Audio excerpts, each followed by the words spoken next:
I knew my ex for almost 10 years. We go back all the way to high school and have been friends. After we graduated, I said it and asked her out, and we became a couple. We dated for almost 6 years before she came to me and told me she was pregnant. I won't lie, I loved her at the time, and this was actually quite exciting to me, so I proposed. She, however, seemed super worried. I sat down and talked with her about it. I told her that even if she did decide to terminate the pregnancy, I would be by her side and still wanted to marry her. She was super awkward about it, but decided to keep the child and accepted my proposal. These past 7 months have been a roller coaster. She moved in with me and we began getting ready for our daughter's birth, and we were planning on getting married after she is born. That was until a few weeks ago. An old acquaintance from high school reached out to me. I was never good friends with him, but he said that he felt guilty about letting an innocent man suffer for his and my ex's mistakes. This guy claimed that he was the father of my ex's child and that my ex had been lying to me. It turns out that my ex and him got reacquainted about a year ago and started having sex. Around the time my ex got pregnant, they began having unprotected sex. He is not lying about this. He sent me photos of them together and showed me texts between the two of them. I was able to get my ex's phone and confirmed they were real. Along with this, he sent me a string of Facebook messages of my ex admitting to lying to me because I make more money than the real father, and she would rather I care for it. Suffice to say, I was pissed. I confronted her, she cried, I cried, it was a mess. In the end, I broke it off then and there and evicted her from my apartment. She's in the process of moving out now, but I have not said a single word to her. I have pretty much told her that I want her out of my life. I also demanded a DNA test the minute the child is born. If it is mine, I'll help her support it.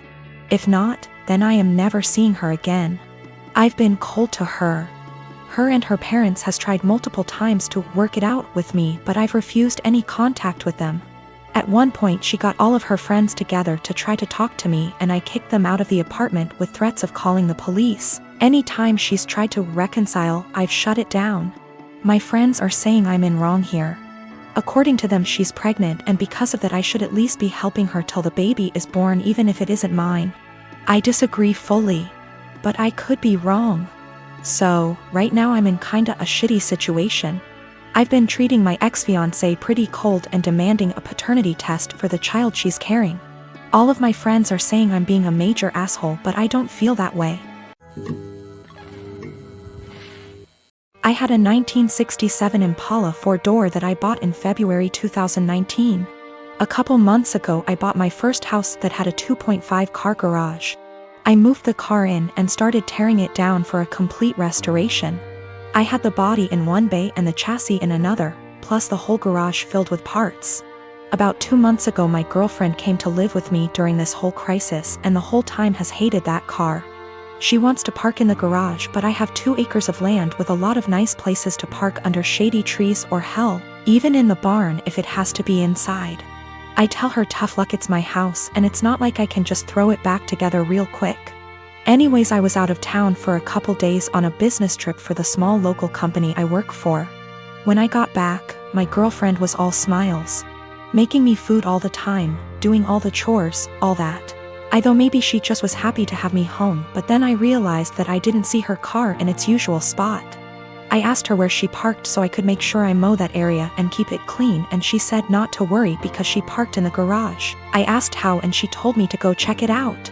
Turns out that while I was gone she hired some people to come over and move everything related to that car, including the drivetrain, body, and chassis and all parts, and take it to the local dump / scrapyard. I was absolutely dumbfounded. I had spent over $11,000 on that car, including new parts, services, and the car itself. I told her that I was going to be taking her to court for that, and she brushed me off like I was being dramatic.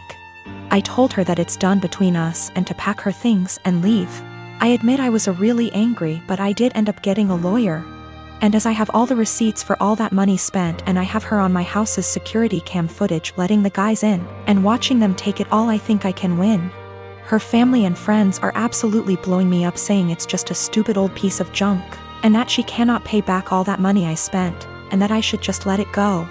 But I have been putting all my time, effort, and money into that car for a year and a half now, and god damn it if I am not going to get justice for what she did.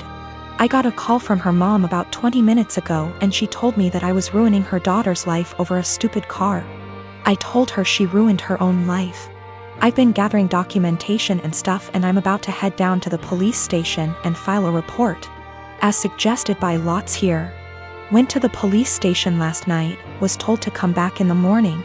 Just got back and filed an official report against her for grand larceny and grand theft auto. I showed them all the receipts I had for the car and the footage of her letting the guys come and take it, as well as the title for the vehicle in my name. They said they will be in contact with all three parties, me, XGF, and junkyard guys, soon, and they will hopefully be able to recover some or all of the car. Just have to wait now. The junkyard guys apparently were in the middle of hiding it when the police came to ask them questions. It was on a forklift, and they were gonna put it on top of a pile of cars that was hidden behind more piles of cars. They said it was theirs and they had the title, but obviously didn't have the title for it, and since they matched the VIN on the chassis and body to the VIN on my title, it was obviously mine. I know at least one person there has been arrested. I think he was in the camera footage I talked about earlier, but if it was the boss or whomever, or even his specific charge. They also told me they would be looking into this specific junkyard for any other vehicles reported stolen. They said they haven't been able to get in contact with my ex just yet, but they're working on it. I'm just so glad they found my car. Luckily, I made quite an album of pictures detailing me tearing down the car, and so I can use that to prove what parts they had were mine, so I can hopefully get most or all of it back. Police haven't let me take it back home yet, as they say it is evidence or something, so hopefully I can get it back eventually. Thank you all so much for the support and advice. My dad practically gave me up to his sister from the moment I was born. My mom died when she was giving birth to me, and my aunt told me he never recovered from that because he blamed me for her dying. It hurt a lot as a kid that at family events he would ignore my existence. When I was a little older, he got more vocal about me killing her, and he can't stand to look at my face. You can imagine the amount of therapy that put me in. I used to go to church crying because I was scared about going to hell for doing that to my mom. That's how much his words me up. But the shitty part was that I never stopped trying to be accepted by him. After my high school graduation, he told me to never bother him again, since he legally has no obligation to me anymore, since he was sending my aunt money to take care of me. Around that time is when I finally started accepting that reality, so from there we moved on with our lives. My aunt doesn't talk to me about him. Sometimes my grandparents do, and that's how I found out he got married. They were mad he didn't invite me to their wedding, but to me it didn't matter because we're not close. But it was his wife who wanted to meet me. It's the first time ever that he wants to make contact, and it was to pretty much say she wants me on their life. She doesn't know the real reason about why we're estranged. He asked me to please not say anything, and maybe this could be a way to reconcile after all. But he was only doing it for her. That much was clear when we talked. I never said I would be. He still insisted on us meeting at their place because she really wanted to meet me. All she thinks is we were estranged for not getting along in my teenager years, going to college and losing touch because of life stuff. It pissed me off that he played it off as us just not talking for petty reasons. Meanwhile, the actually reason damaged me for years. I told her the truth. Everything he said to me. That he was never a parent to me, that was all my aunt. It was definitely a shock for her. The outcome was a disaster. Everyone has heard about this now. My grandmas in particular told me she understands my anger. But this was his chance finding someone since losing my mom, and now it's been put in jeopardy. My dad is devastated. They think it was going too far to ruin his marriage that way when he was willing to include me in their lives, which could have been the start of our relationship. And they say not only did I ruin that, but also possibly wrecked his marriage. She just doesn't agree at all with what he did, and it could have been avoided if I didn't say anything. For me, it was hard not to tell the truth after the lies made it seem like it was nothing serious. I couldn't ignore what happened after what it did.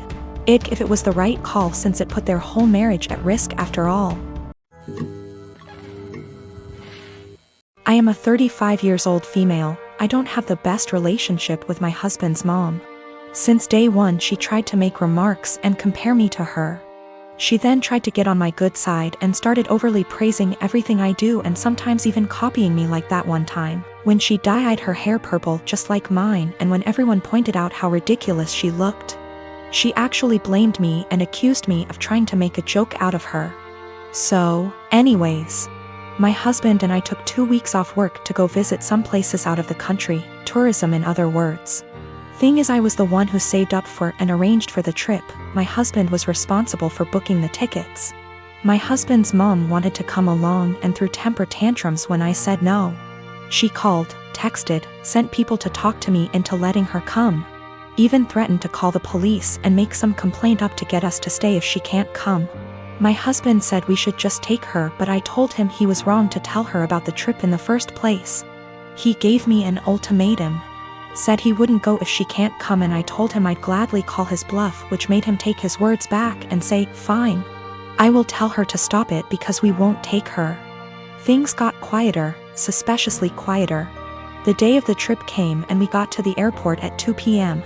My husband was walking ahead of me and was looking left and right like he was looking for someone. I asked him, but he didn't respond. He led me to the waiting area, and first thing I saw was his mom standing there with her luggage. I froze in my spot. I felt a cold wave washing over me and I was fuming inside. She and my husband were hugging. That's when I quietly turned around and started walking towards the exit. My husband followed me while shouting at me to stop. He tried to stop me, but I told him off the harshest way possible. He tried to say I was overreacting and that his mom was there anyway and I should let it go and not mess the trip up for us. I told him he and his mom could still go and that I was going home. I went home and sobbed into my dog's fur for several minutes. Turned out he booked her a ticket without me knowing. An hour later he came home yelling and raging about how pathetic and spiteful I was to walk out and go home and ruin the trip last minute. I told him he caused this to happen. He said that I was being so hard on his mom, it's ridiculous. I refused to fight anymore, but he kept on berating me, then called my family to tell them that the trip was cancelled, and that it was because of me. My family said that I shouldn't have ruined it for myself and should have sucked it up and done my best to enjoy.